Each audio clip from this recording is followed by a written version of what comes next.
The most competitive congressional races in the country begins taking shape tonight. That's right. Joe Dana is live in Phoenix looking at the Democratic candidates that are trying to break through in a crowded field in the race for CD1. Joe?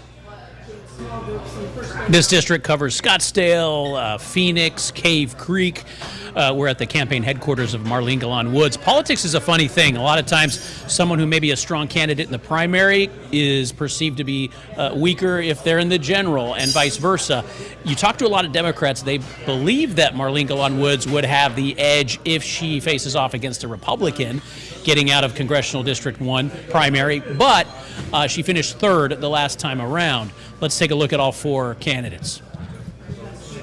The Democratic field for Congress in District 1 features two newcomers and two familiar candidates. During a recent clean elections primary debate, all four said their personal backgrounds helped set them apart. Amish Shah, an emergency room physician, is the only candidate with experience as a state legislator. During my time there, I was one of the most effective legislators. I passed more bills into law than any Democrat in a decade down there. Marlene Galan Woods is the daughter of Cuban immigrants and a former broadcast journalist. I always had my life's work focused on exposing the truth and holding people accountable. That is exactly what I will do in Washington, D.C. Jonathan Treble highlights his upbringing in a pro-union household, and more recently his experience navigating the healthcare industry as a patient needing costly surgery for a brain growth. And I'm going to bring that fight to Washington to make sure no Arizonan has to fight for their life and fight for their coverage at the same time. Rick McCartney touts his business chops as founder of a business magazine and former chair of a county workforce development board. For 30 years, I have led organizations that have absolutely improved what happens here in our community. But getting to Congress will also require a political advantage over the would-be Republican nominee. Treble portrays himself holding the banner of a new generation of Democrats. Medicare for all, universal child care, reversing the Donald Trump tax cuts that were really in favor of billionaires and corporations. Shaw highlights his broad coalition of supporters, not just Democrats, but a former state Republican House Speaker. My biggest issue is that the Trump administration is simply violating the Constitution of the United States and desecrating it, and I'm going to hold him to account. Galan Woods touts the endorsement of Arizona Attorney General Chris Mays.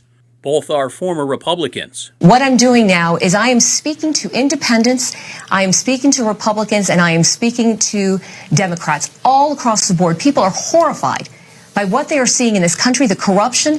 McCartney says winning the general will require appealing to conservatives turned off by the president. And the first thing that we need to do, and as soon as we flip this House, is we need to repeal this big, ugly bill. This bill, as you know, took health insurance right out from underneath 400,000 plus people in Arizona. One issue front and center for Arizona, the data center boom and the drought. Moderators asked two of the candidates about detrimental effects of big tech on the environment, and two candidates specifically about water and the drought. I think when we think of desalination and working with San Diego and working with Mexico so that we can pull water from the Sea of Cortez. Water is incredibly important, and it is an existential crisis. And I've reached out to tribal leaders. You see, our tribes have senior water rights over other states.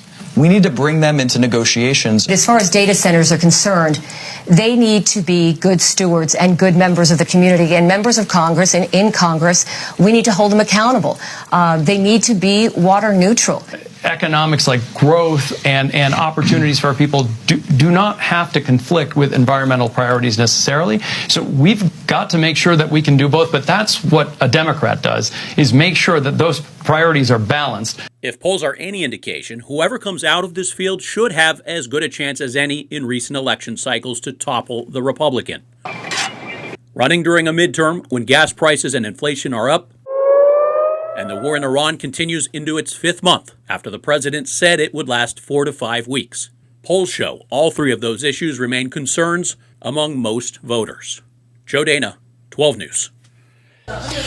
Back out here in East Phoenix, the Woods family is no stranger to politics. Marlene Galan Woods, the widow of former Attorney General Grant Woods. So we'll be keeping an eye on the race here. We're going to also go visit Amish Shah's campaign in a little bit, and we'll have an update for you as the night progresses. For now, I'll send it back to you. Okay, Joe, long night, beginning of one. Thanks.